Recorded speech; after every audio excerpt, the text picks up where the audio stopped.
எல்லாவற்றிலும் நீர் மேலானவர், எல்லோரிலும் பெரியவர், சகலவற்றையும் சிருஷ்டித்தவர், சர்வத்தின் உயர்ந்தவர். இந்த சாயங்கால வேளையிலும் தேவனை ஆராதிக்கிறவருடைய பிள்ளைகள் உள்ளத்துடைய ஆழத்திலிருந்து நம்ம எல்லாரும் சேர்ந்து கண்களை மூடி இருக்கிற இடங்களிலே தானே நானும் நீங்கள் ஆராதிக்கிற ஒருவரும் சேரக்கூடாத ஒளியில் வாசம் பண்ணுகிற சர்வ வல்லமை உள்ள தேவனாகிய கர்த்தர் அவர் செய்ய நினைக்கிறது ஒன்று தடைபடாது. சங்கீதங்களுடைய புஸ்தகத்திலே அவர் சொல்லும்போது, நான் பசியா இருந்தா உன்கிட்ட சொல்ல வேண்டிய அவசியம் இல்லை, எல்லாம் என்னுடையது. பூமி, அதன் நிறைவு, உலகம், அதில் உள்ள குடிகள் எல்லாம் என்னுடையது. The Lord whom we serve is the creator over everything. அவர்தான் சகலத்தையும் ஆளுகிற சர்வ வல்லவர். இந்த சாயங்கால வேளையில இருக்கிற இடங்களில் உங்க கரங்களை உயர்த்தி, ஆண்டவரே, எல்லாவற்றிலும் நீர் மேலானவர், எல்லோரிலும் பெரியவர்,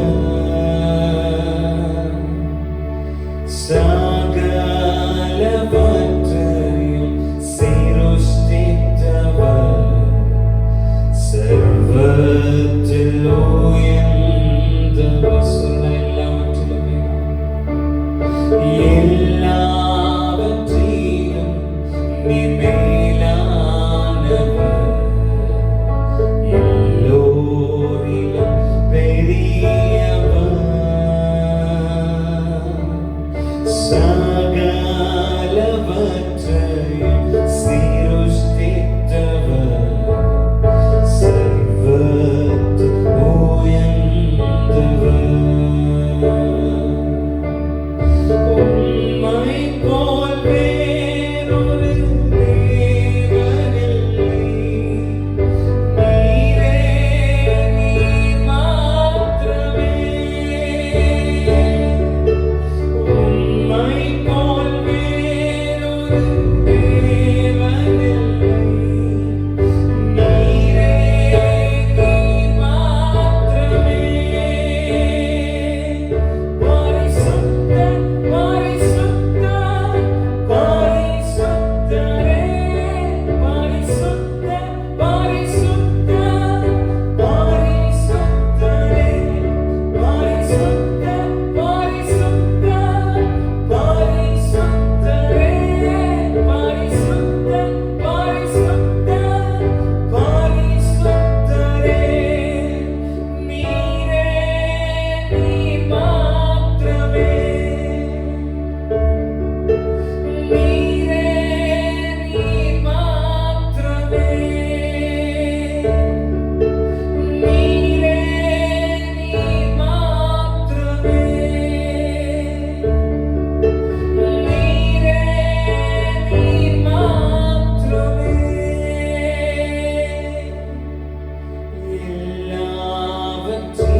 எல்லோரிலும் பெரியவர்,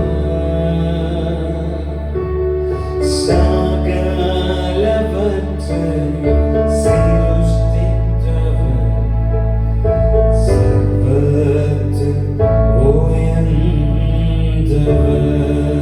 உம்மை ஆராதிக்கிறோம் ஆண்டவரே.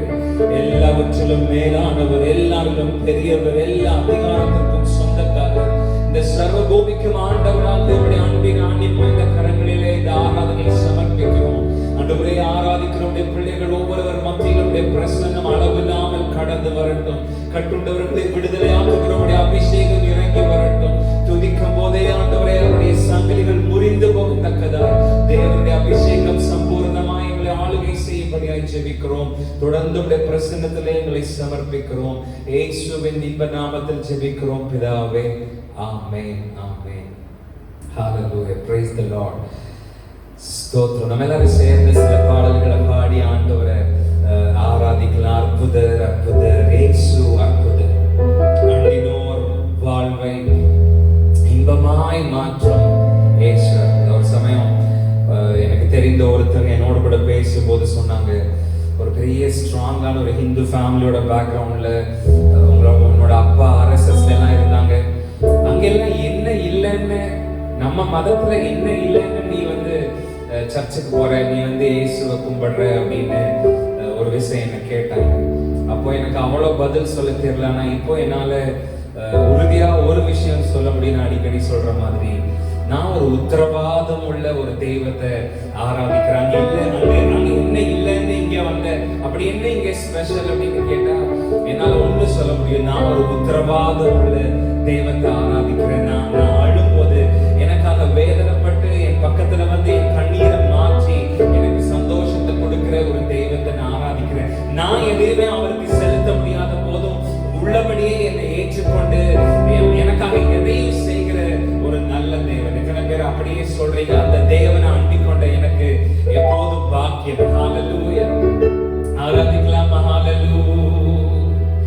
எத்தனை துன்பங்கள் நம்மில் வந்த போதும் மீட்ட இயேசு அற்புதர். என்னென்ன தொல்லைகள் நம்மை சூழ்ந்த போதும் காத்த இயேசு அற்புதர். எத்தனை துன்பங்கள் நம்மில் வந்த போதும் மீட்ட இயேசு அற்புதர். என்னென்ன தொல்லைகள் நம்மை சூழ்ந்த போதும் காத்த இயேசு அற்புதர். உலகத்தில் இருப்போனிலும் எங்கள் இயேசு பெரியவர் அற்புதரே. உலகத்தில் இருப்போனிலும்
இந்த பிளஸ் இந்த உலகத்துல வேற தெய்வங்கள் என்று சொல்லிக் கொள்ளுகிற வேற எந்த தேவர்களுக்கும் இல்லாத ஒரு மகத்துவம் நான் நீங்களும் ஆராதிக்கிற தேவனாகிய கர்த்தருக்கு உண்டு. அவர் மரித்தார், அடக்கம் பண்ணப்பட்டார், அவர் திரும்பவும் உயிரோடு கூட எழுந்தார். ஆண்டவரே, உம்மை போல நல்ல தேவன் யாரும் இல்லைப்பா. உம்மை போல வல்ல தேவன் யாரும், உம்மை போல எங்களை தாங்கிட, உம்மை போல எங்களை தேய்ச்சிட, உம்மை போல எங்களை நடத்திட யாரும் இல்லை ஆண்டவரே. உம்மை நாங்கள் ஆராதிக்கிறோம் இயேசுவே. உள்ளத்தினுடைய ஆழத்திலிருந்து இருக்கிற இடங்களில் எல்லாரும் சேர்ந்து இயேசுவே உம்மை நாங்கள் ஆராதிக்கிறோம். ஹல்லேலூயா. உம்மை போல நல்ல தேவன் யாரும் இல்லையே. உம்மை போல வல்ல தேவன் யாரும் இல்லையே. உம்மை போல நல்ல தேவன் யாரும்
நாளிலும் ஆண்டவரே நன்றியோடு உம்மை துதிக்க, பாட, ஆராதிக்க தேவன் எங்களுக்கு பாராட்டின எல்லா கிருபைகளுக்காக உமக்கு நன்றி சொல்லுகிறோம்.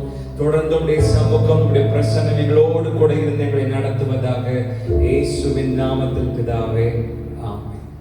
Praise the Lord. இந்த நாளிலும் இந்த நாளினுடைய செய்திக்காக கர்த்தருடைய ஆவியானவர் நம்முடைய மத்தியிலே மையப்படுத்த விரும்புகிற வேத பகுதி யோவான் எழுதின சுவிசேஷம் 11ஆம் அதிகாரம் 39 முதல் 44 வரையிலான வசனங்கள். The Gospel according to John, chapter number 11, verses commencing from 39 through 41. யோவான் எழுதின சுவிசேஷம் 11ஆம் அதிகாரத்தினுடைய 39 முதல் 44 வரை உள்ள வசனங்களை எடுத்து நாம இன்னைக்கு சாயங்காலம் கர்த்தருடைய வார்த்தையை தியானிக்க போகிறோம். உங்களெல்லாம் இந்த ஆன்லைன் வாயிலாக சந்திப்பது, உங்களோடு கூட தேவனுடைய வார்த்தையை பகிர்ந்து கொள்வது உண்மையிலேயே சந்தோஷம். நீங்கள் எல்லாரும் கிறிஸ்து இயேசுவினுடைய இரத்த கோட்டைக்குள்ளே நீங்களும் உங்களுடைய குடும்பத்தாரும் நீங்கள் பத்திரமாக இருப்பீர்கள் என்று நாங்கள் நம்புகிறோம். தொடர்ந்து நாங்கள் உங்களுக்காக ஜெபிக்கிறோம். நீங்களும் இந்த சபைக்காக ஊழியத்திற்காக தொடர்ந்து ஜெபம் பண்ணுங்க. கர்த்தர் உங்களை ஆசீர்வதிப்பார். இப்போது நம்ம இன்னைக்கு கர்த்தருடைய ஆவியானவர் நம்ம மத்தியில் பேச போகிற வார்த்தையாகிய யோவான் 11ஆம் அதிகாரத்தினுடைய 39 முதல் 44 வரை உள்ள வசனங்களை நீங்க அப்படியே உங்க கைகள் எடுத்து நம்ம எல்லாரும் சேர்ந்து வாசிக்கலாம். இயேசு கல்லை எடுத்து போடுங்கள் என்றார். மரித்தவனுடைய சகோதரியாகிய மார்த்தாள் அவரை நோக்கி, ஆண்டவரே, இப்பொழுது நாருமே 4 நாள் ஆயிற்றே என்றார். இயேசு அவளை நோக்கி, நீ விசுவாசித்தால் தேவனுடைய மகிமையை காண்பாய் என்று நான் உனக்கு சொல்லவில்லையா என்றார். அப்பொழுது மரித்தவன் வைக்கப்பட்ட இடத்தில் இருந்த கல்லை எடுத்து போட்டார்கள். இயேசு தம்முடைய கண்களை ஏறெடுத்து, பிதாவே, நீர் எனக்கு செவி கொடுத்தபடியினால் உம்மை ஸ்தோத்திரிக்கிறேன். நீர் எப்போதும் எனக்கு செவி கொடுக்கிறீர் என்று நான் அறிந்திருக்கிறேன். ஆனாலும் நீர் என்னை அனுப்பினதை சூழ்ந்து நிற்கும் ஜனங்கள் விசுவாசிக்கும்படியாக அவர்கள் நிமித்தம் இதை சொன்னேன் என்றார். இவைகளை சொன்ன பின்பு, லாசருவே, வெளியே வா என்று உரத்த சத்தமாய் கூப்பிட்டார். அப்பொழுது மரித்தவன் வெளியே வந்தான். அவன் கால்களும் கைகளும் பிரேத சீலைகளினால் கட்டப்பட்டிருந்தது. அவன் முகமும் சீலையால் சுற்றப்பட்டிருந்தது. இயேசு அவர்களை நோக்கி, இவனை கட்டவிழ்த்து விடுங்கள் என்றார். Lazarus, come out. லாசருவே, வெளியே வா. நமக்கெல்லாம் ரொம்ப நல்ல பரிச்சயமான ஒரு சரித்திரம். நிறைய முறை நாம் சபையிலே இந்த ஒரு சம்பவத்துக்கு பின்பதாக, சரித்திரத்துக்கு பின்பதாக எத்தனையோ முறை நாம் கர்த்தருடைய வார்த்தையை கேட்கிறோம். நமக்கெல்லாம் நல்ல பரிச்சயமான ஒரு பெயர் லாசரு. அவரை குறித்த முழுமையான விவரம் என்று நம்முடைய வேதம் நமக்கு பதிவு செய்து வைத்திருக்கிறதெல்லாம், லாசரு வியாதியாய் இருந்தார், அவர் மரித்தார். மரித்த அவரை இயேசுவானவர் திரும்பவும் உயிரோடு கூட எழுப்பினார் என்பது மாத்திரம்தான். அவரை குறித்த நமக்கு இருக்கிற பதிவு என்பது இவ்வளவுதான். லாசரு என்று ஒருவர் இருந்தார், அவர் வியாதியாய் இருந்தார், அவர் மரித்தார். மரித்த அவரை இயேசுவானவர் திரும்பவும் உயிரோடு கூட எழுப்பினார் என்பதுதான். இந்த லாசரு என்ன வேலை செஞ்சுக்கிட்டு இருந்தவரா இருந்தாரு? இந்த லாசரு என்ன படிச்சிருந்தாரு? அவர்கிட்ட என்ன டிகிரி இருந்துச்சு? அவருக்கு மனைவி இருந்தாங்களா? பிள்ளைங்க இருந்தாங்களா? இந்த லாசரு என்பவர் நல்லவரா இல்லை ஏதாகிலும் குற்ற பின்னணி உள்ளவரா? இதெல்லாம் எதுவுமே நமக்கு தெரியாது. நமக்கு தெரிந்ததெல்லாம் அவர் வியாதியா இருந்தார், அவர் மரித்தார். மரித்த அவரை நம்முடைய ஆண்டவராகிய இயேசு கிறிஸ்து திரும்பவும் உயிரோடு கூட எழுப்பினார் என்கிற சரித்திரம் தான்.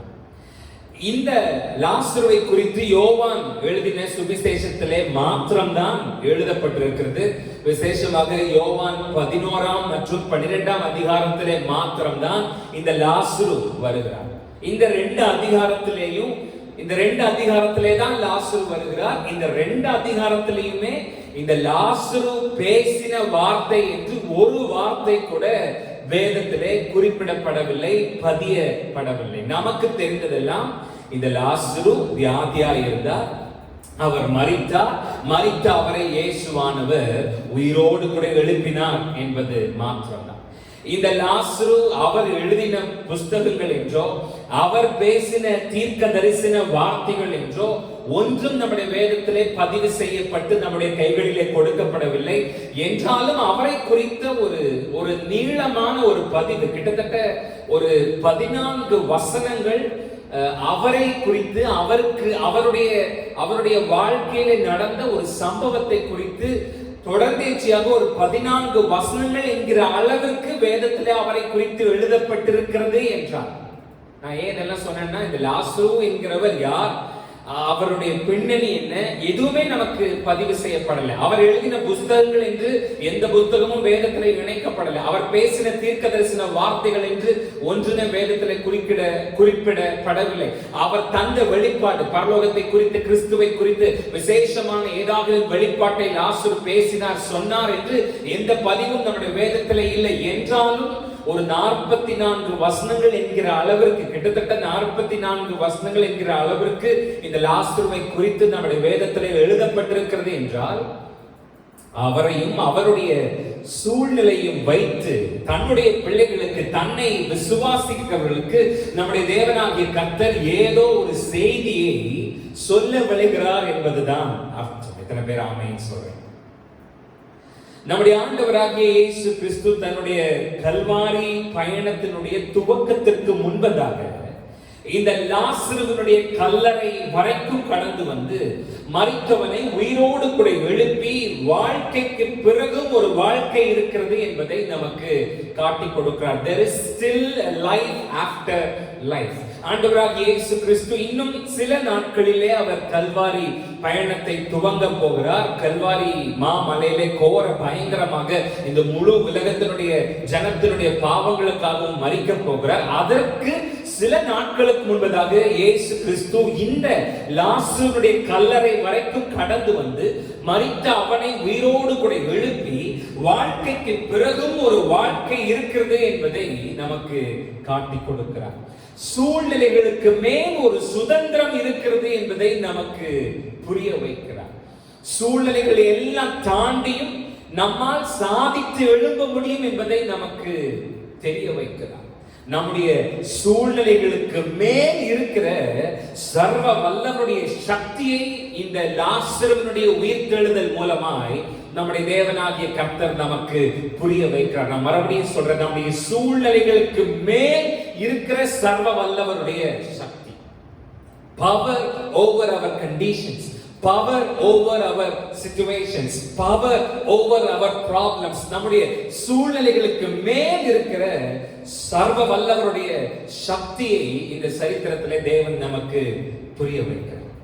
எனக்கு அன்பான தேவனுடைய ஜனங்களே, நமக்கெல்லாம் நன்றாக தெரிந்தபடி பெத்தானியா என்கிற கிராமத்திலே லாசரு என்கிற ஒரு மனிதர் இருக்கிறார். அவருக்கு மார்த்தாள், மரியாள் என்று 2 சகோதரிகள் இருக்கிறார்கள். இந்த லாசரு இப்போது வியாதிப்பட்டிருக்கிறார். இந்த செய்தி ஆண்டவராகிய இயேசு கிறிஸ்துவிற்கு சொல்லி அனுப்பப்படுகிறது. இயேசுவானவர் இவர்கள் இருந்த இடத்திலிருந்து ஒரு 2 மைல் தூரம் அப்பாலே ஆண்டவராகிய இயேசு கிறிஸ்து இருக்கிறார். அவருக்கு இந்த செய்தி சொல்லி அனுப்பப்படுகிறது. ஆண்டவரே, நீர் சிநேகிக்கிறவன் வியாதியாய் இருக்கிறான் என்று அவருக்கு சொல்லுகிறார்கள். நான் நினைக்கிறேன் இந்த ஒரு வார்த்தை போதும். அதாவது இந்த ஒரு வார்த்தை, நீர் சிநேகிக்கிறவன் அப்படிங்கிற அந்த ஒரு வார்த்தை போதும். இயேசு அவர் என்ன வேலை செஞ்சுக்கிட்டு இருந்தாலும் அந்த வேலையை விட்டுட்டு உடனே புறப்பட்டு வர்றதுக்கு இந்த ஒரு வார்த்தை போதும். ஆண்டவரே, நீர் சிநேகிக்கிறவன் வியாதியாக இருக்கிறான். ஆனா இயேசுவோ தன்னுடைய சீஷர்களிடத்தில் சொல்லுகிறார், நாம் இப்போது அங்கே போக போவதில்லை. நாம் இன்னும் 2 நாட்கள் இங்கேயே தான் இருக்க போகிறோம். ஏனென்றால் இந்த வியாதி மரணத்திற்கு ஏதுவாயிராமல் தேவனுடைய நாமத்தினுடைய மகிமைக்கு ஏதுவாய் இருக்கிறது. ஆகவே நாம் உடனடியாக இந்த பயணத்தை துவங்க போவது இல்லை என்று சொல்லி இயேசு தாமதித்து அவர் இருந்த இடத்திலேயே இருந்து விடுகிறார். இதற்கு நடுவிலே வியாதியாய் இருந்த லாசரு மரித்து விடுகிறார். இப்போது இயேசு தன்னுடைய சீஷர்களை பார்த்து சொல்லுகிறார், நாம் பெத்தானியாவுக்கு போகலாம், நான் லாசருவை எழுப்பி விட வேண்டும் என்று சொல்லுகிறார். அதை தான் அண்டர்லைன் பண்ணணும். Let me go and awake him out of his sleep. நான் போய் லாசருவை எழுப்பி விட வேண்டும் என்று சொல்லுகிறார். பாருங்க, எனக்கு அருமையான தேவனுடைய ஜனங்கள், இது நமக்கு நிறைய இந்த லாசருவினுடைய சரித்திரம் என்பது நம்ம ஏற்கனவே நிறைய தடவை அந்த தலைப்புக்கு கீழே எத்தனையோ செய்தியை கேட்ட செய்தி தானே அப்படின்னு நீங்க கொஞ்சம் கேர்லெஸ்ஸா, கொஞ்சம் அஜாக்கிரதையா நீங்க இருக்காம நீங்க கவனமா என்னோடு கூட டிராவல் பண்ணுங்க. இன்னைக்கு நமக்கு புதிய காரியத்தை நம்முடைய தேவனாகிய கர்த்தர் இந்த சரித்திரத்தினுடைய பின்னணியிலிருந்து நமக்கு நிச்சயமாகவே சொல்லி தருவார் என்று நான் நம்புகிறேன். இயேசு சொன்னார், நான் லாசருவை எழுப்பி விட வேண்டும். Let me go and awake him out of his sleep. நம்முடைய ஆண்டவராகிய இயேசு கிறிஸ்து நம்முடைய வாழ்க்கைக்குள்ளாக கடந்து வரும்போது மரணத்தை அவர் சாதாரணமான ஒரு தூக்கமாக பார்க்கிறார். பிரியமானவர்களே, நமக்குத்தான் அது மரணம், அவருடைய பார்வையிலேயோ அது சாதாரணமான ஒரு தூக்கம், அவ்வளவுதான். நமக்கு தான் அந்த மேட்டர், அந்த கேஸ், அந்த விஷயம் அது முடிஞ்சு போச்சுங்கிறது நமக்கு தான். ஆனா நம்முடைய தேவனாகிய கர்த்தருடைய பார்வையிலே அது சாதாரணமான ஒரு தூக்கம். நாம மரணம்னு சொல்றது, ஆண்டவர் என்ன சொல்றாருன்னா அது வெறும் தூக்கம் தான். நான் போய் லாசருவை எழுப்பி விட வேண்டும். அங்க நடந்திருக்கிறது மரணம், ஆனா அவர் சொல்றது தூக்கம். அங்க நடந்திருக்கிறது டெத், முடிஞ்சிருச்சு, அவ்வளவுதான், ஃபைனலைஸ் ஆயிடுச்சுங்கிற ஒரு விஷயம். ஆனா இயேசு சொல்லுகிறார், இல்ல எதுவும் முடியல, அது சின்ன ஒரு தூக்கம் தான், நான் அவனை எழுப்பி விட வேண்டும் என்று இயேசு சொல்லுகிறார். அப்போ ஆண்டவராகிய இயேசு கிறிஸ்து நம்முடைய வாழ்க்கைக்குள்ளாக கடந்து வரும்போது, நம்முடைய சூழ்நிலைகளுக்குள்ளாக கடந்து வரும்போது மரணத்தை அவர் எப்படி பார்க்கிறார்னா, நாம முடிஞ்சிருச்சுன்னு நினைச்சு எடுத்து வச்ச விஷயங்களை, காரியங்களை அவர் எப்படி பார்க்கிறார்னா, அது மறிக்கல, அது வெறும் தூக்கம் தான், நான் அதை திரும்பவும் எழுப்பி விட போறேன். இந்த மரணத்தை அவர் வெறும் தூக்கம்னு சொல்லும் போது அதுக்குள்ள இருக்கிற ஒரு 3 விஷயத்தை என்னால பார்க்க முடியுது. அது மரணம் இல்ல, அது வெறும் தூக்கம் தான். அப்படின்னா நம்பர் 1, அது தற்காலிகமானது. அது இட் இஸ் நாட் பெர்மனன்ட், அது நிரந்தரமானதல்ல, அது தற்காலிகமான ஒரு டெம்பரவரி, அவ்வளவுதான். அப்படின்னா கொஞ்ச நேரத்துல அது மறுபடியும் எந்திரிக்க போகுதுன்னு அர்த்தம். நம்பர் 2, அது மரணம் இல்லை, அது வெறும் தூக்கம் தான். அப்படின்னா சுத்தி என்ன நடக்குதுன்னே தெரிய போறது இல்ல, அந்த சுத்தி அந்த பிரச்சனையை சுத்தி என்ன நடந்துகிட்டு இருக்குங்கிறது அவங்க வெறும் தூங்கிட்டு தான் இருக்கிறாங்க. அப்படிங்கும் போது என்ன நடக்குது அப்படிங்கிறது தெரியறதுக்கான வாய்ப்பே இல்லை. அப்படின்னா நம்ம வாழ்க்கை சில சமயம் பார்க்கறதுக்கு அது மரித்து போன நிலைமையில நமக்கு தெரியும். ஆண்டவர் அது வெறும் தூக்கம் தான். உன்னை சுத்தி நடக்கிறது என்னன்னே உனக்கு ஃபீல் ஆகாது. நீ கஷ்டத்துக்குள்ள இருக்கிற மாதிரி இருந்தா கூட நீ கஷ்டத்தினுடைய அகோரங்களை அனுபவிக்க மாட்ட, உனக்கு அது ஃபீல் ஆகாது. ஏன்னா அது வெறும் தூக்கம் தான், அது மரணம் இல்லை. 3, அது வெறும் ஒரு தூக்கம் தான் சொல்லும் போது நீ திரும்ப எந்திரிச்சே ஆவே அப்படிங்கிறது அங்க நமக்கு தெளிவாகுது, புரியுது. அது வெறும் தூக்கம் தான் அப்படின்னு சொல்லும் போது நீங்க மறுபடியும் எந்திரிச்சிருவீங்க, அது முடிவு இல்லை. இப்ப இயேசு நம்ம வாழ்க்கைக்குள்ள கடந்து வரும்போது மரணத்தை அவர் வெறும் தூக்கமாக பார்க்க, நாம எதை பெர்மனன்ட் நினைக்கிறோமோ அதை இயேசு இல்ல, இது பெர்மனன்ட் இல்லை, இது டெம்பரவரி தான், இதை என்னால மாற்ற முடியும் என்று மாற்றுகிறார். இன்றைக்கும் உங்களுக்கும் எனக்கும் அவர் அப்படியே செய்ய போகிறார். ஹல்லேலூயா, ஹல்லேலூயா. இயேசு கிறிஸ்து பெத்தானியாவுக்கு வருகிறார். லாசருடைய சகோதரிகளாகிய மார்த்தாளும் மரியாளும் ஆண்டவர் மேல் கோபத்திலே இருக்கிறார்கள் என்று நான் சொல்ல மாட்டேன். ஆனால் அவர்கள் ஒரு மன விரக்தியில, ஒரு டிப்ரெஷன்ல, ஒரு அழுத்தத்துல, ஒரு ஏமாற்றத்துல இருக்கிறாங்க அப்படின்னு வேணா சொல்லலாம். மார்த்தாளும் மரியாளும் இயேசுவின் மேல் கோபத்தில் இருக்கிறார்கள் என்று சொல்ல முடியாது. பட் ஒரு விதமான ஒரு மன அழுத்தம், ஒரு ஏமாற்றம், ஒரு மனோ விரக்தி அவங்களுக்கு. ஏன்னா லாசரு வியாதியா இருக்கிறான் என்று உமக்கு சொல்லி அனுப்பி இருந்தோம், நீரோ அவன் உயிரோடு இருக்கும் போது இங்கே வராமல் இப்போது அவன் மரித்து 4 நாட்கள் ஆன பிறகு இங்கே வந்திருக்கிறீர். ஆகவே மார்த்தாளும் மரியாளும் கோபத்தில் இல்ல, பட் ஒரு சின்ன ஒரு ஏமாற்றம், ஒரு சின்ன ஒரு மன விரக்தி, ஒரு மன பாரம் அவங்களுக்குள்ள இருந்துச்சு. அதை நேரடியாகவே இயேசுகிட்டே அவங்க சொல்றாங்க, நீர் இங்கே இருந்திருந்தால் எங்களுடைய சகோதரன் லாசரு மரித்திருக்க மாட்டான். அந்த ஏமாற்றத்தை அவங்க இயேசு கிட்ட நேரடியா அவங்க சொல்றாங்க, நீர் இங்க இருந்திருந்தா எங்க குடும்பத்துக்கு இன்னைக்கு இந்த மாதிரியான ஒரு நிலைமை வந்திருக்காது. நாங்க கூப்பிட்ட உடனே, ஓகே நீங்க இங்க இல்ல, பட் நாங்க கூப்பிட்ட உடனேவாவது இமீடியட்டா நீங்க இங்க வந்திருந்தீங்கன்னா எங்க குடும்பத்துக்கு இந்த மாதிரியான ஒரு நிலைமை, இந்த இழப்பு, இந்த வேதனை கடந்து வந்திருக்காதுன்னு தங்களுடைய ஒரு டிப்ரெஷனை, அழுத்தத்தை, ஏமாற்றத்தை அவங்க இயேசு கிட்ட தெரிவிக்கிறாங்க. இதெல்லாம் நடந்து முடிஞ்சதுக்கு அப்புறம் மரியாள் கிட்ட இயேசு கேட்கிறாரு, அவனை எங்கே வைத்தீர்கள், அதாவது லாசருவை எங்க வச்சீங்க, where have ye laid him. இதெல்லாம் நடந்து முடிஞ்சதுக்கு அப்புறம் மரியாளை பார்த்து இயேசு கேட்கிறார், சரி அவனை எங்க வச்சீங்க, where have you laid him. அவர்கள் லாசருவை வைத்திருந்த கல்லறைக்கு அருகிலே கூட்டிக் கொண்டு வருகிறார்கள். அங்க இருந்துதான் இன்னைக்கு நாம கையில் எடுத்த வேத பகுதியாகிய அந்த 39 முதல் 44 வரை உள்ள வசனங்கள் என்பது இங்கிருந்துதான் ஆரம்பமாகுது. எனக்கு கவனிங்க, எனக்கு அருமையான தேவனுடைய ஜனங்களே, இந்த 39வது வசனத்திலே இயேசு பேசுகிற அந்த வார்த்தை அங்கு சுத்தி இருக்கிற எல்லாரையும் அதிர்ச்சி அடைய செய்கிற மாதிரியான ஒரு வார்த்தை. மரியாள், மார்த்தாள், இன்னும் அங்க சுத்தி இருக்கிற எல்லா ஜனங்களும் அந்த வார்த்தையை கேட்ட போது அதிர்ச்சி அடைகிற மாதிரியான ஒரு வார்த்தையை 39வது வசனத்துல இயேசு சொல்லுகிறார், கல்லை எடுத்து போடுங்கள். You all take away the stone. கல்லை எடுத்து போடுங்கள், எடுத்து போடுங்கள். இந்த ஸ்டேட்மெண்ட் சிங்குலர் இல்ல, ப்ளூரல், ஒருமை இல்ல, பன்மை. எடுத்து போடுன்னு இயேசு சொல்லல, எடுத்து போடுங்கள். You all take away the stone. இந்த கல்லை எடுத்து போடுங்கள் அப்படின்னா மார்த்தாள் மாத்திரமல்ல, மரியாள் மாத்திரமல்ல, யாரெல்லாம் சேர்ந்து இந்த லாசருவை கல்லறைக்குள்ள வச்சீங்களோ, யாரெல்லாம் 4 நாளா லாசருவோட மரணத்துக்காக துக்கம் கொண்டாடிக்கிட்டு இருந்தீங்களோ, யாரெல்லாம் லாசருவோட சரித்திரம் இதோட முடிஞ்சிச்சு அவ்வளவுதான் நினைச்சீங்களோ, யாரெல்லாம் லாசருவோட டெத் சர்டிபிகேட்டுக்கு சாட்சி கையெழுத்து போட்டு கொடுத்தீங்களோ, அவங்க எல்லாம் சேர்ந்து இந்த கல்லை எடுத்து போடுங்கள் என்று சொன்னார். How many of you can say an amen with me? எத்தனை பேர் சத்தமா ஒரு ஆமென் சொல்றீங்க? அவங்க எல்லாரும் சேர்ந்து இந்த கல்லை எடுத்து போடுங்கள். மார்த்தாள் மாத்திரமல்ல, மரியாள் மாத்திரமல்ல, யாரெல்லாம் இந்த லாசருடைய மரணத்திற்கு சாட்சியா இருந்தீர்களோ, மரணத்திற்கு அடுத்த சம்பிரதாயங்களை செய்து முடித்து அவ்வளவுதான் சொன்னீர்களோ, அவங்க எல்லாரும் சேர்ந்து இந்த கல்லை எடுத்து போடுங்கள் என்றார். இந்த சூழ்நிலை நீங்க கொஞ்சம் கவனிச்சு பார்த்தீங்கன்னா இந்த வேத பகுதி நமக்கு நிறைய காரியங்களை கற்றுக் கொடுக்கிறதா இருக்கும் பிரியமான.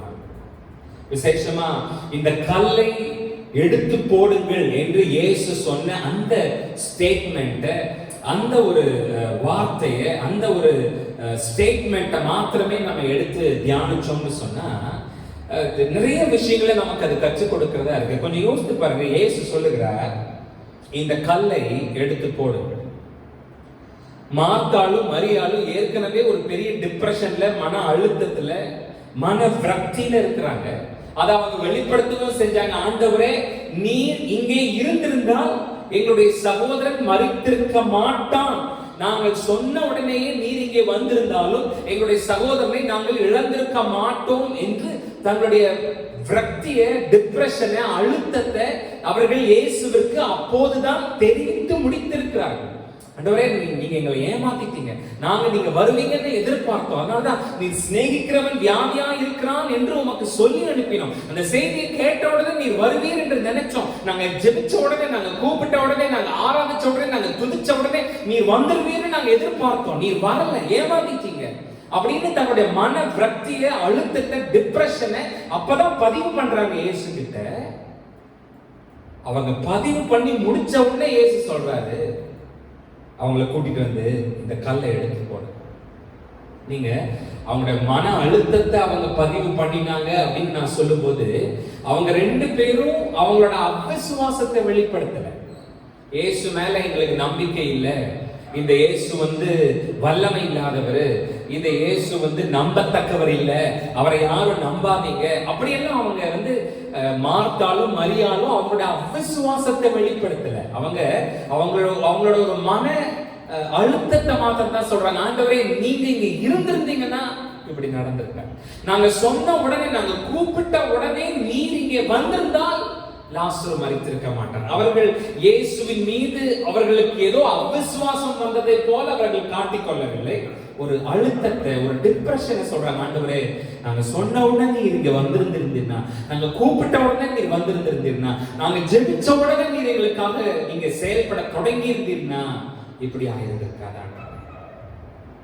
அப்போ இதுல இருந்து எனக்கு என்ன புரியுதுன்னா, அவங்க ரெண்டு பேருக்கும் இயேசு கிறிஸ்துவோட வல்லமையை குறித்து எந்த பிரச்சனையும் இல்லை. இயேசு கிறிஸ்து மேல அவங்களுக்கு இருக்கிற நம்பிக்கை குறித்து அவங்களுக்கு எந்த பிரச்சனையும் இல்லை.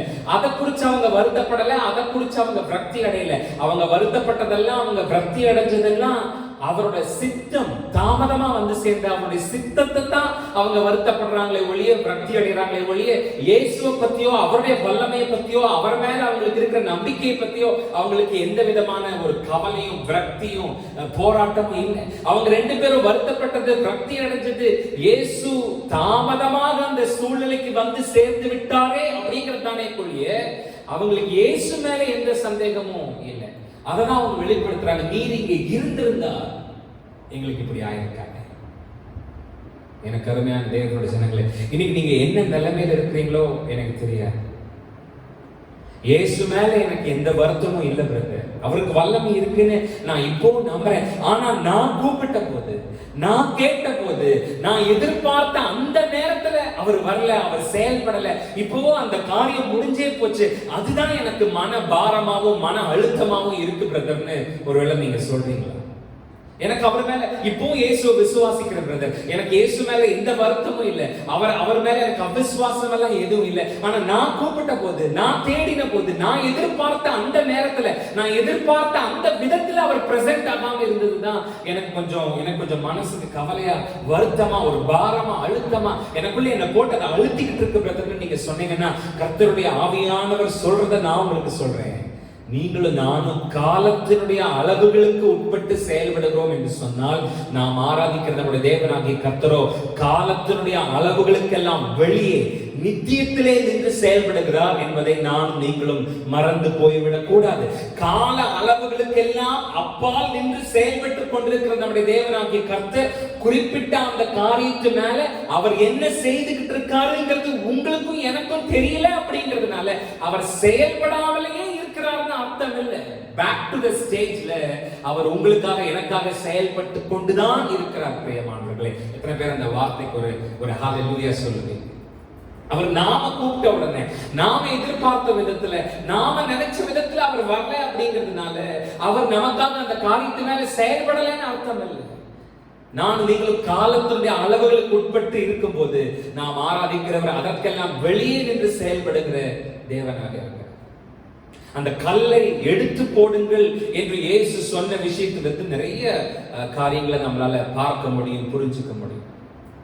கல்லை எடுத்து போடுங்கள். Number 1, you all take away the stone. கல்லை எடுத்து போடுங்க. அப்படின்னா கல்லை எடுத்து போடுறதுங்கிறது ஒரு செயல். It is an action. கல்லை எடுத்து போடுங்கள் அப்படிங்கிறது ஒரு செயல், ஒரு ஆக்ஷன். அப்படின்னா அவர் சொல்லுகிறார், அவர் கட்டளை கொடுக்கிறார், அதற்கு கீழ்ப்படிந்து நாம் செய்ய வேண்டிய ஒரு செயல். அப்படிதானே? கல்லை எடுத்து போடுங்கள் என்று இயேசு சொல்லுகிறார். It is a command. அது ஒரு ஆர்டர், அது ஒரு உத்தரவு. அந்த உத்தரவை கேட்டு நாம செயல்படணும். எடுத்து போடுங்கன்னு அவர் சொல்ற அந்த கட்டளையை கேட்டு நாம எடுத்து போட வேண்டிய, கீழ்ப்படிந்து செய்ய வேண்டிய ஒரு செயல். மார்த்தாள் மரியாளோட நிலைமையை கொஞ்சம் யோசித்து பாருங்க. எவ்வளவு நெருக்கடியான ஒரு தருணம் அவங்களுக்கு. ஏன்னா மார்த்தாளும் மரியாளும் மன விரக்தியினுடைய உச்சத்துல இருக்கிறாங்க. எங்களுடைய சகோதரன் லாசரு மரித்து விட்டான், நீர் இங்கே இருந்திருந்தால் அவன் மரித்திருக்க மாட்டான். நீர் இங்கே இல்லை, பரவாயில்லை, நீர் ஒரு 2 மைல் தான் தூரத்தில் இருந்தீர், அவன் வியாதியா இருக்கிறான் என்று நாங்கள் உமக்கு சொல்லி அனுப்பின உடனே நீர் வந்திருந்தால் இங்கே அவன் மரித்திருக்க மாட்டான் என்கிற ஒரு மைண்ட் பிரஷர்ல, ஒரு மன அழுத்தத்துல மார்த்தாளும் மரியாளும் இருக்கிறாங்க. இருக்கிறாங்க. இந்த இயேசு நம்மளை ஏமாத்திட்டாரே அப்படிங்கிற ஒரு அழுத்தத்தில் இருக்கிறாங்க. ஆனா இது எல்லாத்துக்கும் பிறகும் மார்த்தாலும் மரியாலும் இயேசுவினுடைய வார்த்தைக்கு கீழ்ப்படிந்து அவர் சொன்னதை அவர்கள் செய்ய வேண்டிய ஒரு கட்டாயம், ஒரு சூழல் அன்றைக்கு அவர்களுக்கு இருந்ததை நம்ம பார்க்கணும். They were in a position to do what he says. அவர் சொன்னதை செய்ய வேண்டிய ஒரு இடத்துல மார்த்தாலும் மரியாளும் இருக்காங்க. But back to the stage பாருங்க, அவங்க எப்படி இருக்காங்க? உள்ளபடியே மார்த்தாலும் மரியாளும் ஒரு பெரிய வேதனையில் இருக்காங்க, மன அழுத்தத்தில் இருக்காங்க, ஒரு டிப்ரெஷன்ல இருக்காங்க. இந்த இயேசு நாம எதிர்பார்த்த மாதிரி நமக்கு செய்யாம நம்மளை ஏமாத்திட்டாரே அப்படிங்கிற ஒரு கவலையில இருக்கிறாங்க. ஆனா இப்போது இயேசு ஒரு கட்டளை கொடுக்கிறார், இந்த கல்லை எடுத்து போடுங்கள் என்று. அந்த கட்டளைக்கு அவர்கள் கீழ்ப்படிந்து செயல்பட வேண்டிய ஒரு இடத்திலே மார்த்தாலும் மரியாளும் இருக்கிறார். ஆண்டவருடைய செயல்பாடுகள் மேல அவங்களுக்கு ஒரு வருத்தம் வந்த பிறகும், ஒரு சின்ன சங்கடம் வந்த பிறகும், ஆண்டவர் அவங்களுடைய காரியத்து மேல தாமதம் பண்ணின பிறகும், ஆண்டவர் அவங்களை ஏமாத்திட்டது மாதிரியான ஒரு சூழல் இருந்த பிறகும் அவங்க ஆண்டவருடைய வார்த்தைக்கு கீழ்ப்படியணும் அப்படிங்கிற ஒரு பாயிண்ட் ஆண்டவர் அவர்களுக்கு கொண்டு வந்து நிக்க வைக்கிறார். இந்த கல்லை எடுத்து போடும். அப்படின்னா இன்னைக்கு இந்த செய்தியை கேட்டுக்கிட்டு இருக்கிற உங்களே என்னை பார்த்து ஆண்டவர் கேட்கிற வார்த்தை தான், இப்போ நீ உன்னோட ஆண்டவருடைய வார்த்தைக்கு கீழ்ப்படிவியா? இப்போ உன்னால கீழ்ப்படிய முடியுமா? நீ தோத்துட்ட மாதிரி தெரியுது, ஆண்டவர் உனக்கு உதவி செய்யாத மாதிரி உனக்கு தெரியுது, உன்னோட நம்பிக்கை எல்லாம் வீணா போன மாதிரி உனக்கு தெரியுது, கர்த்தர் உன்னை கைவிட்டுட்டாருங்கிற மாதிரி தெரியுது. நீ நினைச்ச மாதிரி, நீ எதிர்பார்த்த மாதிரி, நீ நினைச்ச நேரத்துல, நீ எதிர்பார்த்த நேரத்துல ஆண்டவர் உனக்காக ஆஜராகல, உனக்காக பிரசன்ட் ஆகல, நீ நினைச்ச நேரத்துல ஆண்டவர் உனக்கு உதவி செய்யல, உனக்காக அவர் கடந்து வரல அப்படிங்கிற மாதிரி உனக்கு தெரியுது. ஆனா இது அத்தனையும் தாண்டி இப்பவும் சேனைகளுடைய தேவனாகிய கர்த்தருடைய வார்த்தைக்கு நீ கீழ்ப்படிவியா அப்படின்னு கேட்கிற ஆவியானுடைய சத்தத்தை எத்தனை பேர் கேட்கிற? இப்பவும் உன்னால உண்மையா ஆராதிக்க முடியுமா? இப்பவும் நீ பாரத்தோட ஜெபிப்பியா? இப்போதும் நீ ஆசையோட கர்த்தரை ஆராதிப்பியா? இப்பவும் கர்த்தருக்குரிய பங்கை கர்த்தருக்கு சரியா உன்னால கொடுக்க முடியும்? Can you obey God even now? மார்த்தாளுக்கும் மரியாளுக்கும் அன்னைக்கு இருந்த ஒரு பிரஷர், அவங்க ஒரு அழுத்தத்துல இருக்காங்க, ஒரு மன பாரத்துல இருக்காங்க, ஒரு ஏமாற்றத்தில் இருக்கிறாங்க. இயேசு இப்போ ஒரு ஆர்டர் கொடுத்து, ஒரு கட்டளை கொடுத்து, அதற்கு அவர்கள் கீழ்ப்படிய வேண்டிய இடத்திலே அவர்களை கொண்டு வந்து நிறுத்துகிறார். இந்த கல்லை எடுத்து போடு. அப்ப நம்பர் 1, இந்த கல்லை எடுத்து போடுங்கள். அது கொஞ்சம் கடினமானது தான். ஒரு பெரிய மன அழுத்தத்துக்குள்ள இருக்கும்போது, ஒரு பெரிய பாரத்துக்குள்ள இருக்கும்போது, இவ்வளவு ஜெபிச்சு, இவ்வளவு ஆராதிச்சு, இவ்வளவு உபவாசம் பண்ணி, இவ்வளவு ஊழியம் பண்ணி, இயேசு நாம நினைச்ச மாதிரி நமக்கு செய்யல, நாம நினைச்ச மாதிரி நமக்கு தரிசனமாகல, நாம நினைச்ச மாதிரி நமக்கு காரியத்தை அவர் நகர்த்தி கொடுக்கல, செய்து கொடுக்கலங்கிற ஒரு ஏமாற்றத்துக்குள்ள நாம கடந்து வந்ததற்கு பிறகும் அவர் சொல்லுகிற அவருடைய கட்டளைக்கு நாம் கீழ்ப்படிந்து நடப்பது என்பது கொஞ்சம் கடினமானது தான். ஆனா ஒரு பெரிய அற்புதத்தை கர்த்தர் நம்ம வாழ்க்கையில செய்யணும்னு நானும் நீங்களே எதிர்பார்த்தா, தேவனுடைய தாமதங்களுக்கு பிறகும் தேவனுடைய வார்த்தைகளுக்கு நீங்களும் நானும் கீழ்ப்படிந்துதான் ஆக வேண்டும். கர்த்தர் ஒரு பெரிய அற்புதத்தை என் வாழ்க்கையில செய்யணும்னு நீங்களும் நானும் எதிர்பார்த்தா, அந்த தாமதத்துக்கு பிறகும் தேவன் நம்மளை கைவிட்டுட்டாரோ, ஏமாத்திட்டாரோ அப்படிங்கிற மாதிரியான ஒரு தோற்றத்திற்கு பிறகும் அவர் என்ன சொல்லுகிறாரோ அவருடைய வார்த்தைக்கு, வசனத்திற்கு நாம் கீழ்ப்படிந்து அவருடைய கட்டளைக்கு நாம் கீழ்ப்படிந்து செயல்பட்டு தான் ஆக வேண்டும். அது நம்பர் 1. நம்பர் 2, அந்த கல்லை எடுத்து போடுங்கள். Take away the stone. You all come and take away the stone. நான் முதல்ல சொன்ன மாதிரி எடுத்து போடுங்கள். அது சிங்குலர் டென்ஸ்ல, ப்ளூரல் டென்ஸ்ல அவர் சொல்லுகிறார், கல்லை எடுத்து போடுங்கள். அப்படின்னா அது மரியாளையும் மார்த்தாளையும் மாத்திரம் இல்லை. ஏன்னா 2 பெண்கள் சேர்ந்து ஒரு பெரிய கல்லை உருட்டி நிச்சயமா நகர்த்தவே முடியாது. சோ எடுத்து போடுங்கள்னு அவர் சொன்னது மார்த்தாளையும் மரியாளையும் மாத்திரம் இல்லை, அங்க நிறைய பேர் இருந்தாங்க. லாசருடைய மரணத்திற்காக துக்கம் கொண்டாட வந்த நிறைய பேர் அங்க இருந்தாங்க. அவங்க எல்லாம் தான் லாசருவோட அடக்க ஆராதனைக்கு மார்த்தாளுக்கும் மரியாளுக்கும் உதவி செய்தவங்க. லாசருவோட பிரேதத்தை கட்டுறதுக்கும், அவரை கல்லறைக்கு தூக்கிட்டு போகிறதுக்கும், கல்லறையோட தொகையை பெரிய கல்லை போட்டு மூடுறதுக்கும் உதவி செய்த ஒரு பெரிய கூட்ட ஆட்கள் அங்க இருந்தாங்க. இயேசு சொல்லுகிறார், யாரெல்லாம் லாசருவோட மரணத்துக்கு அடுத்த காரியத்துல உதவியா இருந்தீங்களோ, யாரெல்லாம் லாசருவை கல்லறைக்குள்ள வச்சு கல்ல உருட்டி அந்த புகையை மூடினீங்களோ, அவங்க எல்லாம் சேர்ந்து இப்போ இந்த கல்லை எடுத்து போடுங்க. You all come and take away the stone. இந்த கல்லை எடுத்து போடுங்க. அப்படின்னா அந்த இடத்துல இருந்த எல்லாரையும் ஒரு விசுவாசத்தினுடைய ஒரு அளவுக்குள்ளாக, ஒரு உருமாற்றத்துக்குள்ளாக கொண்டு வர நம்முடைய ஆண்டவராகிய இயேசு கிறிஸ்து அங்கே செயல்படுகிறார். அதுதான் அவருடைய கோல், அவருடைய இலக்கு அந்த இடத்துல எதுவா இருக்குன்னா, அவருடைய டார்கெட் மார்த்தாலும் மரியாலும் இல்லை. ஏன்னா மார்த்தால் மரியாள் இயேசுவை விசுவாசிக்கிறவர்கள், இப்போதும் அவர்கள் விசுவாசிக்கிறார்கள். அதைத்தான் நான் முதல்ல சொன்னேன். அவர்கள், நீர் இங்கே இருந்திருந்தால் எங்களுடைய சகோதரனாகிய லாசரு மரித்திருக்க மாட்டானே என்கிற அவர்களுடைய வார்த்தை என்பது அது அவிசுவாசத்தினுடைய வார்த்தை இல்லை. இந்த இயேசு நம்பத்தக்கவர் அல்ல, இந்த இயேசுவை விசுவாசிக்க வேண்டாம்ங்கிற அடிப்படையில வருகிற வார்த்தை அல்ல. அது ஒரு மன அழுத்தம், மன பாரம், ஒரு சின்ன ஏமாற்றம். இப்படி பண்ணிட்டீங்களே அப்படிங்கிற ஒரு ஏமாற்றத்தினுடைய ஒரு வெளிப்பாடு தானே ஒழிய மார்த்தாளுக்கும் மரியாளுக்கும் இயேசு மேல் எந்த சந்தேகமும் இல்லை. அவர்கள் இப்போதும் இயேசுவை விசுவாசிக்கிறார்கள். ஆகவே இயேசுவுக்கு டார்கெட் மார்த்தாலும் மரியாலும் இல்லை, அங்க சுத்தி இருந்த ஒரு கூட்ட ஜனம். அதனாலதான் நீங்க 42வது வசனம் நினைக்கிறாங்க, அவர் இயேசு ஜெபிக்கும் போது பிதாவாகிய தேவனை பார்த்து சொல்லுவார், ஆண்டவரே பிதாவே, நீர் எப்போதும் எனக்கு செவி கொடுக்கிறீர் என்று நான் அறிந்திருக்கிறேன். ஆனாலும் நீர் என்னை அனுப்பினதை சூழ்ந்து நிற்கிற ஜனங்கள் விசுவாசிக்கும்படியாக நான் இப்படி சொன்னேன், நான் இப்படி சொல்லுகிறேன் என்று இயேசு ஜெபிக்கிறத நம்மளால பார்க்க முடியும். அப்ப இயேசுவோட டார்கெட் இந்த இடத்துல இந்த அற்புதத்து மூலமா தேவன் செய்ய நினைக்கிறது, அங்க இருக்கிற ஜனங்களை கிறிஸ்துவுக்குள்ளாக கட்டி எழுப்ப வேண்டும் என்பது. அவரோட டார்கெட் மார்த்தாலும் மரியாளும் இல்லை. இந்த வேதனை மார்த்தாளுக்கும் மரியாளுக்கும் அவங்களை காயப்படுத்துறதுக்காக வந்த ஒரு வேதனை அல்ல, கொடுக்கப்பட்ட ஒரு வேதனை அல்ல. அதைத்தான் அவர் முதல்ல சொல்லிட்டார், இந்த வியாதி மரணத்திற்கு ஏதுவா இராமல் தேவ நாம மகிமைக்கு ஏதுவாக இருக்கிறது. அப்படின்னா எனக்கு அருமையானவர்களே, இப்படிப்பட்ட சவால்களை, சோதனைகளை உங்களால் சமாளிக்க முடியும், மேற்கொள்ள முடியும் என்று உங்களை நம்பின உங்களுடைய தேவனாகிய கர்த்தர் உங்களுடைய வாழ்க்கையில சில காரியங்களை அனுமதித்திருக்கிறார். அது ஏதோ உங்களை வேதனைப்படுத்துவதற்காக அல்ல, உங்களுடைய சூழலை கொண்டு அநேகரை கிறிஸ்துவுக்குள்ளாக ஆதாயப்படுத்தி எடுப்பதற்காகத்தான் என்பதுதான் நாம் புரிந்து கொள்ள வேண்டிய விஷயம். இந்த காரியம் உங்களுடைய மரணத்துக்கு ஏதுவானதல்ல, தேவ நாமத்தினுடைய மகிமைக்கு ஏதுவானது. It didn't come to kill you. இது வந்தது உங்களை கொல்றதுக்காக இல்லை. உங்க மூலமா, உங்க வாழ்க்கையில நடக்கிற தேவனுடைய அற்புதத்தின் மூலமா அநேக கிறிஸ்துவுக்குள்ளாக கட்டி எழுப்ப. நம்பர் 1, அந்த மன விரக்தியிலையும் அந்த மன அழுத்தத்திலையும் ஒரு சின்ன ஏமாற்றம் நமக்கு கிடைச்சிருச்சோ அப்படின்னு நினைக்கிற மாதிரியான ஒரு சூழ்நிலையிலையும் வேதம் என்ன சொல்லுகிறதோ, ஆண்டவர் என்ன சொல்லுகிறாரோ, பரிசுத்த ஆவியானவர் உங்களுக்கு என்ன உணர்த்துகிறாரோ அதை மாத்திரமே நீங்கள் செய்ய நீங்களும் கடமைப்பட்டவர்களாக இருக்கிறோம்.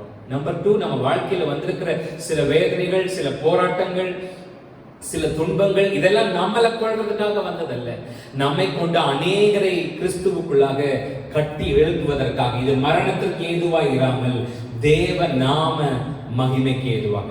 நம்பர் 3, அந்த கல்லை எடுத்து போடுங்கள். டேக் அவே தி ஸ்டோன் அப்படிங்கிற வார்த்தையின் மூலமா ஆண்டவர் நமக்கு கற்றுத் தருகிற இன்னொரு பாடம் என்னன்னா, யூதருடைய கலாச்சாரம், யூதருடைய மூட நம்பிக்கைக்கு முற்றிலும் எதிரான ஒரு காரியம் அது. இந்த கல்லை எடுத்து போடுங்கள் அப்படிங்கிற அந்த விஷயம், அந்த கட்டளை என்பது யூதர்களுடைய நம்பிக்கைக்கு, கலாச்சாரத்துக்கு, அவங்களுடைய பழக்கத்திற்கு முற்றிலும் எதிரான ஒன்று. ஏன்னா அன்னைக்கு இருந்த யூதர்கள் அவங்களுடைய நம்பிக்கை எப்படி இருந்துச்சுன்னா, இறந்து போனவங்களுடைய ஆத்துமா ஒரு 3 நாள் அவங்களை அடைச்சு வச்சிருக்கிற, அவங்கள அடக்கம் பண்ணிருக்கிற அந்த கல்லறைக்குள்ள 3 நாள் அந்த ஆத்துமா உலாவிக்கிட்டே இருந்து 4வது நாள் அந்த ஆத்துமா அந்த கல்லறைக்குள்ள இருந்து வெளியில போயிடும் அப்படிங்கிறது யூதர்களுடைய ஒரு நம்பிக்கையாக, ஒரு கலாச்சாரமாக, அவருடைய ஒரு ரொட்டீனாக, ஒரு வழக்கமாக இருந்தது. ஆகவே அந்த கல்லறையை யாரும் டிஸ்டர்ப் பண்ண மாட்டாங்க, பர்டிகுலரா அந்த 4th டே நிச்சயமா யாரும் அந்த கல்லை டிஸ்டர்ப் பண்ண மாட்டாங்க.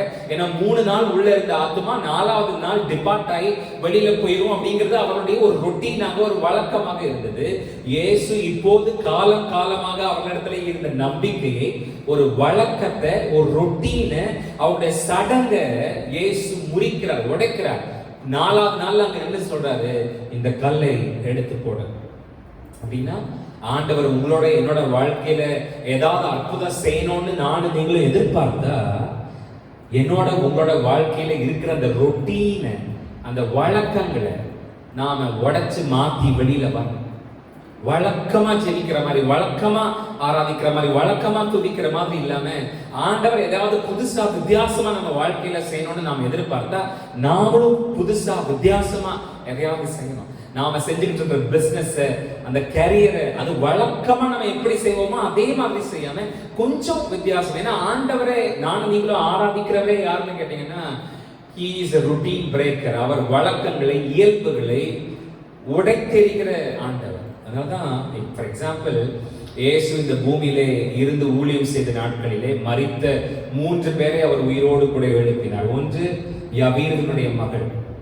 அந்த கேஸ்ல பாத்தீங்கன்னா அவ மரிச்ச உடனே அவளை உயிரோடு கூட எழுப்பி விடுவார். 2 நாயினூர் விதவையினுடைய மகன். இந்த கேஸ்ல பாத்தீங்கன்னா அவன் செத்து, அவனுக்கு சம்பிரதாயங்கள்லாம் வீட்டுல செய்து முடிச்சு அவனை அடக்கம் பண்றதுக்காக தூக்கிட்டு போற வழியில இயேசு அவனை உயிரோடு கூட எழுப்பார். 3 இன்னைக்கு நாம கையில எடுத்திருக்கிற இந்த லாசரோட கேஸ் எடுத்து பாத்தீங்கன்னா, இந்த கேஸ்ல அவன் மரிச்சு சம்பிரதாயம் எல்லாம் வீட்டுல செய்து முடிச்சு, ஊர்வலம் எல்லாம் முடிஞ்சு, அடக்கமும் முடிஞ்சு 4 நாள் கழிச்சு இயேசு அவனை உயிரோடு கூட எழுப்புறார். அப்படின்னா he is a routine breaker, வழக்கத்தை உடைக்கிறவர். ஒரு மரணத்திலிருந்து ஒருத்தர் உயிரோடு கூட எழுப்புறதுக்கு ஒரு ஃபார்முலாவை ஃபிக்ஸ் பண்ணி இப்படிதான் அப்படின்னு ரொட்டீனா செயல்படுகிறவல்ல நம்முடைய தேவனாகிய கர்த்தர். இங்கேயும் ஒரு அற்புதம் நடக்கணும்னா உங்க வழக்கத்தை உடைங்க, உங்க ரெகுலரை, உங்க ரொட்டீனை மாத்துங்க, இந்த கல்லை எடுத்து போடுங்கள் என்று இயேசு சொன்னார். அதோடு கூட மரணத்தினுடைய எல்லா அளவுகளிலும் செயல்படுகிற நம்முடைய ஆண்டவராகிய இயேசு கிறிஸ்துவோட வல்லமையை பாருங்களேன். அப்போதான் நடந்திருந்த மரணத்தினுடைய தருவாயிலும் அவர் தன்னை வெளிப்படுத்துகிறார். மரணம் முடிந்து அடக்கத்திற்காக போய் கொண்டிருக்கிற அளவுகளிலும் அவர் தன்னை வெளிப்படுத்துகிறார். அடக்கமே முடிஞ்சு போன நிலைமையிலும் அவர் தன்னை வெளிப்படுத்துகிறார். இன்னைக்கு இந்த 3ல நீங்க எந்த கேட்டகரியில இருக்கீங்க எனக்கு தெரியாது. ஆனா நீங்க எந்த கேட்டகரியில இருந்தாலும் நீங்க ஆராதிக்கிற உங்களுடைய தேவனாகிய கர்த்தராக உங்களுடைய சூழ்நிலைக்கு மேல அவரோட வல்லமையை வெளிப்படுத்த முடியும். உங்களுக்கு அவரால் அற்புதத்தை செய்ய முடியும். எத்தனை பேர் விசுவாசத்தோட ஒரு ஆமென்? நீர் இங்கே இருந்திருந்தால் இப்படி சொல்ற எத்தனை மார்த்தாள்கள், எத்தனை மரியாள்கள் நாம் இந்த செய்தியை கேட்டுக்கிட்டு இருக்கிறோமோ. அதனால தான் நம்ம பல சமயத்துல இப்போது நாருமே அப்படின்னு சொல்றோம். ஏன்னா நம்மளோட விசுவாசம் எப்படின்னா, இயேசுவால தடுக்க முடியும், ஆனா இயேசுவால உயிர்ப்பிக்க முடியாதுங்கிற அளவுதான் நம்மளோட விசுவாசம். அதுதான் மார்த்தாளுக்கும் மரியாளுக்கு இருந்த விசுவாசம். நாங்க சொன்ன உடனே நீர் வந்திருந்தா, நாங்க ஜெபிச்ச உடனே நீர் வந்திருந்தா, இல்ல நீ போகாம நீ இங்கே இருந்திருந்தா அவன் செத்திருக்க மாட்டான். அப்படின்னா மரணத்தை உம்மால் தடுக்க முடியும், ஆனால் மரித்தவனை உம்மால் திரும்பவும் உயிரோடு கூட எழுப்ப முடியுங்கிற நம்பிக்கை, விசுவாசம் அன்னைக்கு மார்த்தாளுக்கும் மரியாளுக்கும் இருக்குல்ல. இன்னைக்கு ஒருவேளை அந்த மாதிரி நானும் நீங்களும் சில கேசஸ் எல்லாம் முடிஞ்சிருச்சுன்னு சில காரியத்துக்கெல்லாம் எடுத்து வச்சு அவ்வளவுதான் இது முடிஞ்சுது அப்படின்னு நீங்க நினைச்சா, கர்த்தருடைய வார்த்தை கேளுங்க. நீங்க ஆராதிக்கிற உங்களுடைய தேவனாகிய கர்த்தரால தலையிட முடியாத, குறுக்கிட முடியாத, செயல்பட முடியாத, பிரவேசிக்க முடியாத நாற்றமான சூழ்நிலைன்னு எதுவுமே கிடையாது. அவர் நினைத்தால் இப்போது உங்களுக்கு அவரால் அற்புதத்தை செய்து கொடுக்க முடியும். கல்லை எடுத்து போட, just take away the stone. கல்லை எடுத்து போட. இந்த 3 விஷயத்தை இன்னைக்கு நாம பார்த்திருக்கிறோம். 1, ஆண்டவர் நம்மளை ஏமாத்திட்டாரோ, நம்ம நினைச்ச மாதிரி நம்ம நினைச்ச நேரத்துல இது நடக்கலையோ அப்படிங்கிற மாதிரி நமக்கு இருந்தா கூட ஆண்டவருடைய வார்த்தைக்கு நானும் நீங்களும் கீழ்ப்படியும். ஆண்டவர் என்ன சொல்றாரோ அதை செய்யணும். அந்த அந்த அந்த விரக்திக்கு பிறகும், அந்த ஏமாற்றத்திற்கு பிறகும், தேவனுடைய தாமதங்களுக்கு பிறகும் தேவனுடைய வார்த்தைக்கு நானும் நீங்களும் கீழ்ப்படியும். 2, நம்ம வாழ்க்கையில வந்திருக்கிற விஷயங்கள் அது நம்மளை கொள்றதுக்காக வரலங்கிற புரிதல் நமக்கு வரணும். அது நம்மளை வேதனைப்படுத்துறதுக்காக வந்த விஷயம் இல்லை. நம்மளை சுத்தி இருக்கிற அநேக கிறிஸ்துவுக்குள்ளாக கட்டி எழுப்புவதற்காக, நம்ம வாழ்க்கையில தேவன் செய்கிற அற்புதத்தை கொண்டு அநேகரை கிறிஸ்துவுக்குள்ளாக உயிரோடு கூட எழுப்புவதற்காக இப்படிப்பட்ட விஷயத்தை தேவன் நம்ம வாழ்க்கையில அனுமதி. 3, நம்ம வாழ்க்கையில ஏதாவது பெரிய அற்புதம் நடக்கணும்னா அந்த ரொட்டீனை, அந்த வழக்கத்தை உடைச்சிட்டு நாம வெளியில வந்து நம்முடைய தேவனாகிய கர்த்தரை நம்ம மகிமைப்படுத்துகிறவர்களா இருந்தா நிச்சயமா நம்முடைய தேவனாகிய கர்த்தரால நம்மளை உயர்த்த முடியும். நம்முடைய விசுவாசம்ங்கிறது ஆண்டவரால தடுக்க மட்டும்தான் முடியுங்கிற அளவுகள் இருக்கக்கூடாது, அவரால் உயிர்ப்பிக்கவும் முடியும். யோசித்து பாருங்க, இது கொரோனா காலகட்டம் தான், நிலைமை ரொம்ப மோசம்தான். பல்லாயிரக்கணக்கான ஜனங்க அங்கங்க மறிக்கிறாங்க தான், எங்க பார்த்தாலும் சோகங்கள் தான், நஷ்டங்கள் தான், முடக்கங்கள் தான், சபைகள் எல்லாம் மூடப்பட்டு ஊழியங்கள் எல்லாம் செய்ய முடியாம இருக்குதான். நாம நினைச்ச நேரத்தில் நாம் எதிர்பார்த்த அளவுல கர்த்தர் நமக்கு உதவி செய்ய வரலைங்கிற மாதிரி இப்ப தெரியுது. நம்ம பார்க்கிறோம், சபையெல்லாம் ஏன் மூடி போட்டிருக்கு, ஏன் இப்படிப்பட்ட காரியத்தை தேவன் அனுமதிச்சாரு, இவ்வளவு ஜெபிக்கிறோமே, அத்தனையும் தாண்டி இது நடந்துட்டு இருக்கே, ஆண்டவர் ஏன் இறங்கி வந்து இதையெல்லாம் தடுக்கல அப்படிங்கிற மாதிரி நமக்கு தோணலாம். ஆனா இதெல்லாம் எவ்வளவு பெரிய உண்மையோ அதை விட பெரிய உண்மை என்ன தெரியுங்களா? அது நாற்றமான எவ்வளவு பெரிய மோசமான சூழலாக இருந்தாலும் அதன் மேலும் செயல்படுகிற ஆற்றல் மிக்க தெய்வத்தை நானும் நீங்களும் ஆராதிக்கிறோம் என்பதுதான் அதை காட்டிலும் பெரிய உண்மை.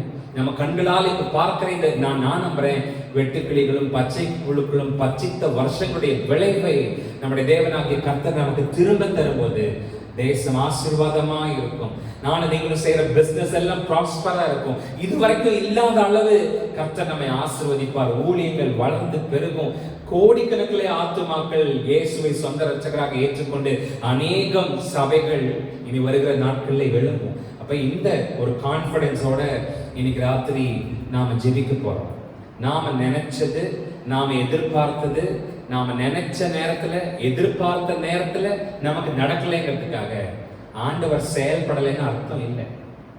நாம நினைச்ச மாதிரி ஆண்டவர் தடுக்க வரலைன்னா என்ன நம்புங்க, அவர் ஏதோ பெருசா ஒரு அற்புதத்தை உங்க வாழ்க்கையில செய்ய போகிறார். நீங்க எதிர்பார்த்த நேரத்துல உங்களுக்கு ஏதோ நடக்கல அப்படின்னு உடனே நீங்க மனசு விட்டுறாதீங்க. தொடர்ந்து ஆண்டு வார்த்தைக்கு கீழ்ப்படி. மார்த்தாள் சொன்ன நாருமே, இப்போது நாருமே. இயேசு சொன்னார், நீ விசுவாசித்தால் தேவனுடைய மகிமையை உன்னால பார்க்க முடியும். நான் சொன்ன மாதிரி கல்லை எடுத்து போடு. என்னால பிரவேசிக்க முடியாத மோசமான சூழ்நிலை எதுவுமே கிடையாது. நீ விசுவாசிச்சா தேவனுடைய மகிமையை பார்க்க முடியும். நான் உனக்கு சொல்லவில்லையா அப்படின்றார். அப்படின்னா என்ன? உனக்கு நான் பேசின வார்த்தையை, வசனத்தை ரீகலெக்ட் பண்ணி பாரு. நான் உனக்கு என்ன சொன்னேன்? உன் சகோதரன் உயிர் தெழுந்திருப்பான். அந்த வார்த்தையை நினைச்சுக்கோ. உன் கண்ணுல நீ பார்க்கிற மரணத்தை பார்த்து குழம்பாத. உன் காதுல கேட்கிற ஜீவனை, சத்தத்தை பார்த்து நம்பிக்கையோட, இது விசுவாசங்கிறது பார்த்து நடக்கிறது இல்லம்மா. நீ பார்க்காத போதும் விசுவாசிக்கிறது. கண்டு விசுவாசிக்கல, காணாம விசுவாசிக்கிறது. அந்த விசுவாசம் பார்க்கறதுனால வராது, கேட்கறதுனால தான் வரும். கண்களை மூடி நம்முடைய தேவனாகிய கர்த்தரை இன்னைக்கு ராத்திரி நாம் இருக்கிற இடத்துல நம்ம எல்லாரும் சேர்ந்து நம்முடைய ஆண்டவரை பார்ப்போம். அவர் நம்முடைய சூழ்நிலைகளை உயிர்ப்பிக்கிற தேவன், நம்மை உயிர்ப்பிக்கிற தேவன். நம்ம கண்கள்ல பார்க்கிற காட்சி இல்லை, காதுல கேட்கிற ஜீவனுள்ள தேவனுடைய வசனத்தை கேளு. கண்களை மூடி ஆண்டவராகிய கர்த்தரை இந்த ராத்திரி வேளையில், ஆண்டவரே எல்லாவற்றிலும் நீர் மேலானவர், எல்லாரிலும் பெரியவர், சகலத்தை சிருஷ்டித்த சர்வ வல்லமை உள்ள தேவனாகிய கர்த்தர். உங்க கண்களை மூடி நீங்க இருக்கிற இடங்கள்ல உங்க தேவனாகிய கர்த்தரை பாருங்க. இயேசுவே உம்மை ஆராதிக்கிறோம். ஹalleluya. எல்லாவற்றிலும் நீர் மேலானவர், எல்லோரிலும் பெரியவர், சகலவற்றையும் சிருஷ்டித்தவர், சர்வத்தின் உயர்ந்தவர். கண்களை மூடி ஆண்டவரை பார்ப்போம். அவர் நம்முடைய சூழ்நிலைகளுக்கெல்லாம் மேலான, நம்முடைய பிரச்சனைகளுக்கெல்லாம் மேலான. இன்னைக்கு ராத்திரி நீங்க என்ன நிலைமையில இருக்கிறீங்களோ, உங்க கண்ணுல நீங்க பார்க்கிற மரணத்தை வச்சு உங்க விஷயத்தை முடிவு பண்ணாதீங்க. எத்தனை கர்த்தருடைய வார்த்தை வசனத்தை நீங்க கேட்டிருப்பீங்க, எத்தனை புதிய புதிய வெளிப்பாடுகளை கர்த்தர் உங்களுக்கு கொடுத்திருப்பார், தரிசனத்தை ஆண்டவர் உங்களுக்கு கொடுத்திருப்பார். அதை பாருங்க, அதை கேளுங்க. சாரி, அதை கேளுங்க. மரணத்தை பார்க்காதீங்க. மார்த்தாளே, உன் கண்ணுல நீ பார்க்கிற யதார்த்தத்தை நம்பாத. உன் காதுல கேட்கிற ஜீவனுள்ள தேவனுடைய வெளிப்பாட்ட சத்தத்தை டெய்லி நம்ம பார்க்கிற நியூஸ் நம்ம நம்ப வேண்டாம். நம்ம காதுல நம்ம இருதயத்துல பேசுற கர்த்தருடைய வார்த்தையை நம்ம நம்புவோம். நம்ம கர்த்தருடைய வார்த்தையை நம்ம இருக்க பிடிச்சு வளர்த்த ஆண்டவர் சொன்னார், நான் உனக்கு சொல்லலையா, நான் உனக்கு சொன்னது உனக்கு ஞாபகம் இல்லையா? இத்தனை பேர் இன்னைக்கு ராத்திரி ஒரு பிரேக் எடுத்து உங்க வாய்களை திறந்து நீங்க உங்க கண்ணுல பார்க்கிறத பத்தி பேசாம உங்க காதுல ஒலிக்கிற ஜீவனுள்ள தேவனாகிய கர்த்தருடைய வார்த்தையை டிக்ளேர் பண்ணுங்க. ஆமா, எனக்கு சொந்த வீடு என்னால இப்ப கண்ணுல பார்க்க முடியல, ஆனா கர்த்தர் எனக்கு நிச்சயமா வீட்டை கட்டி எழுப்பி தருவார். ஆமா, இப்போ என் கணவனும் பிள்ளைகளும் ரட்சிக்கப்பட்டு சபைக்குள்ள வரல, என் கண்ணுல நான் அவங்க சபைக்குள்ள இருக்கிறத பார்க்கல, ஆனா கர்த்தராகிய இயேசு கிறிஸ்துவை நான் விசுவாசிச்சா நானே வீட்டாரும் ரட்சிக்கப்படுவோம்ங்கிற கர்த்தருடைய வார்த்தையை நான் நம்புறேன். எத்தனை பேர் அப்படி டிக்ளேர் பண்றீங்க? மாத்திரமல்ல, அடுத்த அற்புதம் எங்க இருக்கு தெரியுமா? முதல்ல பெற்றுக்கொண்ட அற்புதத்துக்கு நன்றி சொல்ற இடத்துல இருந்து ஸ்டார்ட் ஆகுது அடுத்த அற்புதம். அதான் இயேசு அந்த கல்லறைக்கு முன்னாடி வந்து நின்ன போது செய்தார். நீர் எனக்கு செவி கொடுக்கிறபடியினாலே உம்மை ஸ்தோத்திரிக்கிறேன். எடுத்த உடனே நன்றி சொன்னார். அந்த நன்றி தான் அடுத்த அற்புதத்திற்கு ஒரு அச்சாணியா, ஒரு ஆதாரமா மாறுது. Come out Lazarus, லாசருவே வெளியே வா. செத்து போனவனை கூப்பிடுறாருங்க, வெளியே வா லாசருவே. உயிர் இல்லாத ஒரு சடலத்தை கூப்பிடுறாரு, வெளியே வா. உங்களை எத்தனை பேருக்கு தெரியும், நானும் நீங்களும் ஆராதிக்கிறது அவர் ஜீவனுள்ளோருக்கு மாத்திரமல்ல, மரித்தவர்களுக்கும் தேவனா இருக்கிறார். அவர் ஜீவனுக்கு மாத்திரமல்ல, மரணத்துக்கும் தேவனா இருக்கிறார். உயிரோடு இருக்கிற காரியங்களுக்கு மாத்திரமல்ல, மரித்து போயிருக்கிற காரியங்களுக்கும் அவர் தேவனாக இருக்கிறார். நான் சொல்லுவேன், அவரோட சத்தம் எனக்கு கேட்கலன்னு செத்து போன பெணம் கூட சொல்ல முடியாது. அவருடைய சத்தத்துக்கு சர்வமும் கட்டுப்பட்டுதான். இன்னைக்கு ராத்திரி இந்த ராசனுடைய சரித்திரத்திலிருந்து நமக்கு கர்த்தர் விளங்கப்படுகிறது. There is nothing which is hard to our God. நாம் ஆராதிக்கிற நம்முடைய தேவனாகிய கர்த்தருக்கு கடினமானது எதுவுமே. அவர் நம்முடைய சூழ்நிலைகளுக்கு எல்லாம் மேலானவர். நம்முடைய சூழ்நிலைகளுக்கு எல்லாம் மேலானவர். அதை அறிக்கை செய்ய நான் ஆராதிக்கிறவர் என்னுடைய சூழ்நிலைகளுக்கு எல்லாம் மேலானவர், என்னுடைய பிரச்சனைகளுக்கு எல்லாம் மேலானவர். மரித்தே போயிருந்தாலும் அவர் மறுபடியும் உயிரோடு எழுப்புகிறவர். இந்த பிரச்சனை, இந்த வேதனை எனக்கு வந்தது என்ன கொள்றதுக்காக அல்ல, என்ன கொண்டு அநேக குடும்பங்களை கட்டி எழுப்புவதற்காக. கொஞ்சம் மன வருத்தம் தான், கொஞ்சம் ஏமாற்றம் தான். நான் நினைச்ச நேரத்துல நான் எதிர்பார்த்த அளவுல நடக்கலையே, ஆனாலும் தொடர்ந்து கர்த்தருடைய வார்த்தை என்ன சொல்லுதோ அதுக்கு கீழ்ப்படிங்க. தொடர்ந்து ஜெபம் பண்ணுங்க, தொடர்ந்து ஆண்டவரையே கேளுங்க, தொடர்ந்து ஆண்டவரையே விசுவாசிங்க, தொடர்ந்து ஆண்டவருடைய ஆவியானவர் உங்களுக்கு என்ன பேசுறாரோ அதையே செய்யுங்க. உங்க ரொட்டீனை மாத்துங்க. ஜெபிக்காம இருக்கிறத நிறுத்துங்க, துதிக்காம இருக்கிறத நிறுத்துங்க, கர்த்தருக்குரிய பங்கை அபகரிச்சு வச்சுக்கிறத நிறுத்துங்க. நீங்க ஆண்டவரை கேளுங்க, நீங்க அவரை கையை பிடிச்சுக்கிட்டீங்கன்னா அவர் எஜிக்கமாக உங்களுக்கு உதவி செய்து கொடுக்கிற தேவனா இருக்கிறபடினா. ஓ ஹalleluya, உம்மை உயர்த்துகிறோம் இயேசுவே. எல்லாவற்றிலும் நீர் மேலானவர், எல்லோரிலும்